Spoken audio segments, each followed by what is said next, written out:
Hi, my name is Rob Lewis, and I've been a member of St. Francis since 1987, when Heatherlyn and I and our two boys moved up from Durban. Welcome to this Advent journey. Each day you'll receive a short video just focusing in on the word of the day. And I pray that these videos and this journey will inspire you, deepen your faith, encourage you, and bring you to a point where you would like to know Jesus a little bit better. Today's word is tender. I don't use the word tender very often, and I don't hear it very often for that matter. We often think, and I include myself in that I'm too busy to help other people. Other people must sort their own stuff out. And the other reason is I don't really want to pry into other people's business, do I? But I'm not sure you'll find any scriptures that back up that thinking. Jesus' life was also pretty busy, I think. After teaching and, feeding 5,000 people, Jesus and his disciples hopped into a boat to get away to a quiet place and to get some rest. But the crowd saw them leave and they ran on ahead to try and meet him on the other side. And in Mark 6 we read, "When Jesus landed and saw the large crowd, he said to his disciples, 'Ach nee, when can I have some me time?'" No, it really reads, "When Jesus landed and saw the large crowds, he had compassion." He always had time for people. The blind man, the paralyzed guy lowered through the roof. Come on, how can you jump the queue like that? Get to the back of the line. He always has a tender word for the woman caught in adultery, the Samaritan woman at the well, and the story of the widow's mite. But he was also no soft touch. He had harsh words to say to the religious leaders of the day, to those that set up a market in the temple, and to the tax collectors. Sorry, sirs. But to Zacchaeus, the tax collector who climbed up a tree to see Jesus, he had a very kind word. And he even invited himself to supper at Zacchaeus' house, an invitation which Zacchaeus graciously accepted. The other day, Lebo, the lady who makes me copious cups of tea in my office, came to me and said, "Can we chat?" She sat down in my office and said, "Is it true you're leaving? I've heard rumors, but I want to hear if they're true."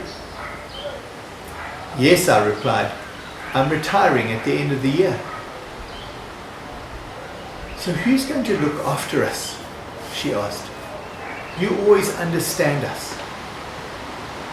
I was touched by this because there were times that I had been tender. When I asked about her children, when I showed concern that her husband had been laid off, when I told her how impressed I was at her financial planning for the future, and of course when I said thank you 14 times a day for yet another cup of coffee which she brought into my office. You see, it's not difficult to be tender, and after these 8 months I have learned that people need tender. It's about showing respect to people. It's about listening and trying to understand where they're at. And sometimes it's just about listening. At this point in my preparation, the doorbell rings. It's Saturday morning. I'm not expecting anybody. It must be Kenneth, the car guard at the doggy park, who rings our doorbell often. I think, let me just ignore this, and I get back to my preparation to the paragraph that starts, "It's not too difficult to be tender." I get up and I answer the gate, and it's Kenneth. He asks if I can give him some bread. It's so much easier when people tell you how you can help them.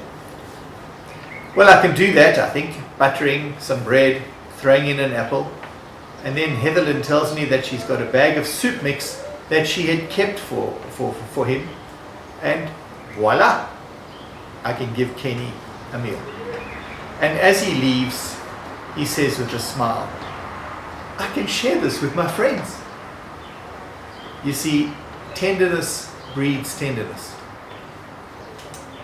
In Matthew 7, Jesus is explaining that God gives good gifts to those who ask.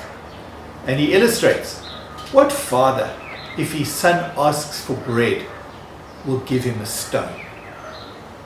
And what father, if his son asks for fish, will give him a snake?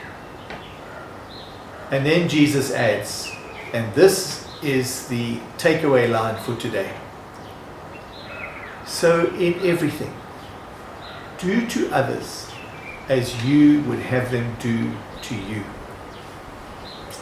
And finally, Jesus tells his disciples in John 13, "I give you a new commandment, that you love one another as I have loved you. By this will everyone know that you are my disciples." That's what made me give my life to the Lord. Having spent a week at a Scripture Union camp, I experienced firsthand the love that those camp leaders, just normal university students, had for each other and for us campers. And that made me realize that those guys knew Jesus, and I wanted that. Thanks for listening, and have a wonderful Advent.